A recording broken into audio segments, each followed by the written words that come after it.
Friends, GM के education tube में आपका स्वागत है। मैं आपकी होस्ट आकांक्षा नया वीडियो लेकर फिर हाजिर हूँ। इस वीडियो में हम हिंदी की अगली पाठ्य योजना बनाएंगे, यानी कि पाठ्य योजना क्रमांक 133 बनाएंगे। हम हिंदी की 132 पाठ्य योजना बना चुके हैं। उम्मीद है आपने देखी होंगी और उन्हें पसंद किया होगा। और यदि अभी तक नहीं देखी तो आप हमारे चैनल के होम पेज पर जाकर या वीडियो के नीचे जो डिस्क्रिप्शन बॉक्स है उसे खोलकर प्रीवियस सारे वीडियोज़ देख सकते हैं और उनका लाभ ले सकते हैं। तो चलिए शुरू करते हैं पाठ्य योजना बनाना। उससे पहले यदि आप हमारे चैनल के न्यू व्यूअर्स हैं, चैनल पर पहली बार आएँ तो सब्सक्राइब ज़रूर करें, बेल आइकॉन प्रेस करें, जिससे आने वाले सभी वीडियो का नोटिफिकेशन आपको मिले और आप समय पर उसका लाभ ले सकें। आप हमें हमारे टेलीग्राम ग्रुप और फेसबुक पेज पे भी ज्वाइन कर सकते हैं। तो चलिए शुरू करते हैं वीडियो के टॉपिक पे चर्चा करना, जो कि है पाठ्य योजना क्रमांक 133। सबसे पहले आपको बनाना होता है ब्लैक बोर्ड फिलिंग, जिसमें कि आप अपना नाम लिखते हैं। यदि अध्यापक हैं तो लिखेंगे छात्र अध्यापक का नाम, अध्यापिका हैं तो लिखेंगे छात्र अध्यापिका का नाम। फिर उसके बाद आता है विद्यालय का नाम। जिस भी विद्यालय में आपको प्रैक्टिस टीचिंग के लिए भेजा जाता है उस विद्यालय का आपको नाम लिखना है। हो सकता है कि आपके महाविद्यालय में ही आपको टीचिंग कराई जाए तो आप उसका नाम लिखें। कक्षा हमारी 11वीं का प्रकरण है, विषय है हिंदी, उपविषय है कहानी शिक्षण। दिनांक जब भी आप प्रेजेंट करें, कालखंड जिस भी कालखंड में आप पढ़ाएं, और समय 35 या 40 मिनट का, जितने का भी आपका पीरियड लगता है। फिर आता है प्रकरण, जो कि है हमारा पुरस्कार कहानी की समीक्षा। ये हम as it is blackboard पर भी बनाते हैं जब हम प्रेजेंटेशन करने जाते हैं क्लास में, लेकिन हम सारी चीज़ें लिखते हैं, लेकिन जो हमारा टॉपिक होता है उसको हम ब्लैंक छोड़ देते हैं। यानी कि टॉपिक को हम तब लिखेंगे जब हम बोलेंगे उद्देश्य कथन कि आज हम ये टॉपिक पढ़ेंगे, तब हमको टॉपिक लिखना होता है, तब तक हम इसको ब्लैंक छोड़कर रखते हैं। उम्मीद है आपको इतना समझ में आ गया होगा। आगे हम समझेंगे। पहला पॉइंट है हमारा सामान्य उद्देश्य, जो कि होता है हमारे विषय से संबंधित, यानी कि हम हिंदी विषय क्यों पढ़ा रहे हैं ये हमको यहाँ पे लिखना होता है। तो ये सभी पाठ्य योजना के लिए एक समान होते हैं, इसलिए हमने पूर्वानुसार लिख दिया है। आपकी यदि पहली पाठ्य योजना है तो आपको ये ज़रूर लिखना है, और आगे की पाठ्य योजना में आप चाहें तो ये ऑप्शनल होता है, या तो हर पाठ्य योजना में पूरे सामान्य उद्देश्य लिखें या हमारे जैसे पूर्वानुसार भी लिख सकते हैं। लेकिन आपको अपने महाविद्यालय में पूछना होगा, कहीं पे ये लिखना अलाउ करेंगे, कहीं पे बोलेंगे आपको सारे सामान्य उद्देश्य लिखने हैं। आगे हमारा पॉइंट है विशिष्ट उद्देश्य, जो कि होता है हमारे टॉपिक से रिलेटेड, यानी कि हम जो भी टॉपिक पढ़ा रहे हैं वो हम क्यों पढ़ा रहे हैं, इससे हमारे कौन से उद्देश्यों की पूर्ति होगी। तो जो हमारा विशिष्ट उद्देश्य है पाठ पुरस्कार कहानी को पढ़ाने का, वो ये है कि विद्यार्थी को जयशंकर प्रसाद द्वारा रचित पुरस्कार कहानी द्वारा नारी को प्रेम, सौंदर्य, कर्म और करुणा की सुंदरतम संधि बताना। दूसरा है विद्यार्थियों में जीवन के प्रति अच्छे भावों को जागृत करना। तीसरा है विद्यार्थियों में श्रवण व वाचन कौशल को विकसित करना। चौथा है उत्तम साहित्य के प्रति रुचि जागृत करना। ये हो गए हमारे विशिष्ट उद्देश्य। उसके बाद आता है पूर्व ज्ञान, यानी कि जो हमारे प्रस्तावना प्रश्न होंगे वो हमारे किस पर आधारित होंगे। तो ये जो हमारा इस पे पूर्व ज्ञान ये होगा कि विद्यार्थी पुरस्कार कहानी के कथानायक का अध्ययन कर चुके हैं, यानी वो पहले से क्योंकि ये समीक्षा है तो ये उसका अध्ययन कर चुके हैं।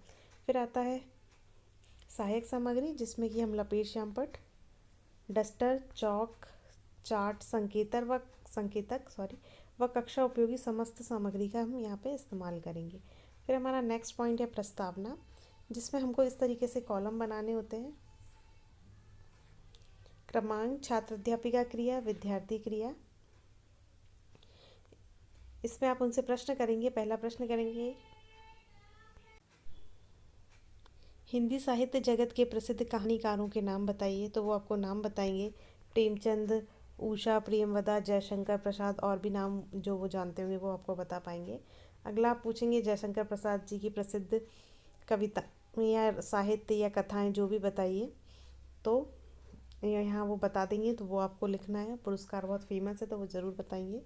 जयशंकर प्रसाद की कहानियाँ कथा जगत में श्रेष्ठ क्यों कही जाती हैं, तो ये हो जाएगा समस्यात्मक। तो आज हम उनकी ही जयशंकर प्रसाद जी की ऐतिहासिक धरातल पर लिखी कहानी पुरस्कार की कहानी तत्वों के आधार पर आलोचना करते हुए देखेंगे, तथा कहानी के तत्वों पर कहाँ तक खरी उतरती है। ये हमारा उद्देश्य कथन हुआ। इसी के साथ हम क्लास में टॉपिक डालेंगे कि आज हम ये टॉपिक पढ़ेंगे। उद्देश्य कथन आप सीधा भी बोल सकते हैं कि आज हम पुरस्कार कहानी का अध्ययन करेंगे।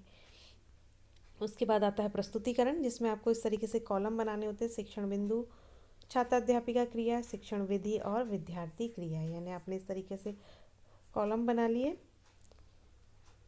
आप पहले विषय में प्रवेश कराएंगे। प्रसाद जी की कहानियों की सृष्टि और उसका उद्गम काव्य और नाटक की परिकृष्ट भावनाओं से हुआ है। उनकी कहानी की विशेषताएं ये हैं। सारी विशेषताएं आप बताएंगे बच्चों को। कथन विधि का इस्तेमाल होगा।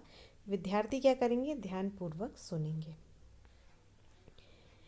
कथा वस्तु, विद्यार्थियों को पुरस्कार की कथा वस्तु से अवगत कराना और प्रश्नोत्तर विधि का यहाँ पे इस्तेमाल होगा।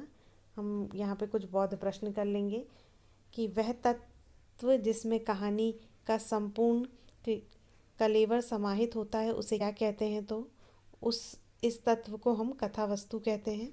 ये हमारा पहले प्रश्न का उत्तर विद्यार्थी देंगे क्योंकि हमने उनको एक्सप्लेन किया है।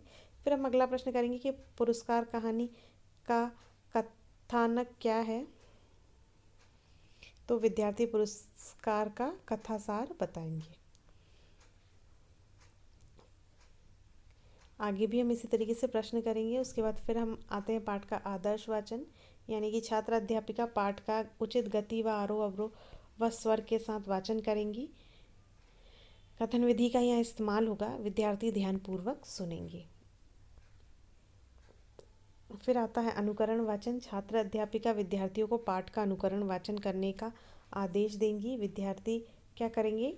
पाठ का अनुकरण वाचन करेंगे। यहाँ पे भी हमारा पठन पाठन विधि का इस्तेमाल होगा। फिर आता है व्याख्या, यानी पाठ सारांश। छात्र अध्यापिका विद्यार्थियों को संक्षिप्त रूप से पाठ की व्याख्या करेंगी। प्रश्नोत्तर विधि, यहाँ प्रश्नोत्तर विधि मैंने गलती से लिख दिया है। यहाँ पे आएगा व्याख्या विधि और नीचे हम यहाँ पे लिखेंगे जहाँ बौद्ध प्रश्न करेंगे वहाँ प्रश्नोत्तर विधि। तो यहाँ पे जब व्याख्या करेंगे तो व्याख्यान विधि का इस्तेमाल होगा। विद्यार्थी ध्यानपूर्वक सुनेंगे।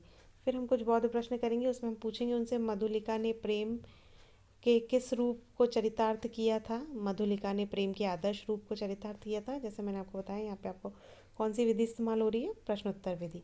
फिर हम अगला प्रश्न करेंगे, पुरस्कार कहानी की देश काल तथा वातावरण की क्या विशेषताएं हैं? तो ऐतिहासिक वातावरण का चित्रण किया गया है।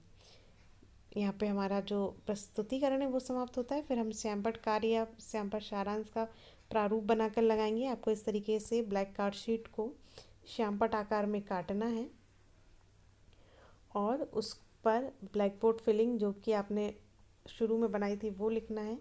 और फिर कुछ आप प्रमुख शिक्षण बिंदु लिख देंगे। तो जैसे हमने यहाँ कहानी की विशेषता लिख दी है। उसके बाद आते हैं मूल्यांकन प्रश्न, यानी आपने उनको पाठ को पढ़ाया समझाया, अब उसको एक बार दोहराएंगे और मूल्यांकन प्रश्न द्वारा ये जानेंगे कि बच्चों को कितना समझ में आया। तो आप यहाँ उनसे प्रश्न कर लेंगे कि पुरस्कार की भाषा शैली क्या है, कि क्या विशेषता है? प्रसाद जी ने पुरस्कार में क्या आदर्श प्रस्तुत किया? कथा का शीर्षक कहाँ तक उपयुक्त है? और कहानी पुरस्कार के प्रमुख पात्र कौन कौन से हैं? तो ये हो गया हमारा मूल्यांकन प्रश्न।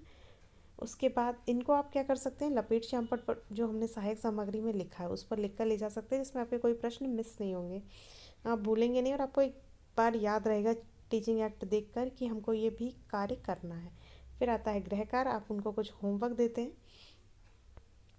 यहाँ पर आपको पिछले दिन का होमवर्क भी चेक करना है बच्चों का, क्योंकि यदि आप पिछले दिन का नहीं करेंगे तो वो अगले दिन का भी करके नहीं लाएंगे। तो ये भी कार्य आपको करना है।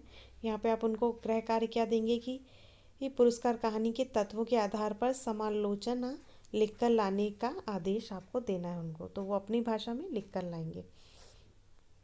उसके बाद आता है पर्यवेक्षक टिप्पणी, यानी यहाँ पर जो भी आपका पर्यवेक्षक है टिप्पणी देकर बताएगा कि पाठ का प्रस्तुतिकरण कैसा था, अच्छा था, बुरा था, क्या उनके सुझाव है, यानी कि आपने टीचिंग एक्ट का इस्तेमाल अच्छे से किया या नहीं, आपका व्यक्तित्व कैसा था, कक्षा में आवाज़ कैसी थी, बच्चों पर आपका नियंत्रण था या नहीं, ब्लैक बोर्ड वर्क कैसा था। कुछ शिक्षक यहाँ से लिखना शुरू करते हैं, यहाँ पहुँचा देते हैं, कुछ ऐसा लिखते हैं तिरछा क्लास में, तो वो भी गलत होता है। यानी कि आपको ब्लैक बोर्ड वर्क सीधा सीधा करना है, इस तरीके से एक लाइन में लिखना है। तो ये सारी चीज़ें क्या होते हैं? पर्यवेक्षक टिप्पणी में आता है। तो आपको इन सारी चीज़ों का विशेष ध्यान रखना है। उसके बाद आता है हस्ताक्षर का कॉलम। आपके हस्ताक्षर यानी छात्र अध्यापक या अध्यापिका के हस्ताक्षर और पर्यवेक्षक के हस्ताक्षर। आप चाहें तो यहाँ पर विषय शिक्षक के हस्ताक्षर का कॉलम भी बना सकते हैं। यहाँ पे पाठ्य योजना समाप्त होती है। कैसी लगी कमेंट करके ज़रूर बताएं। अच्छी लगी तो लाइक कीजिए, दोस्तों से शेयर कीजिए। धन्यवाद। जय हिंद।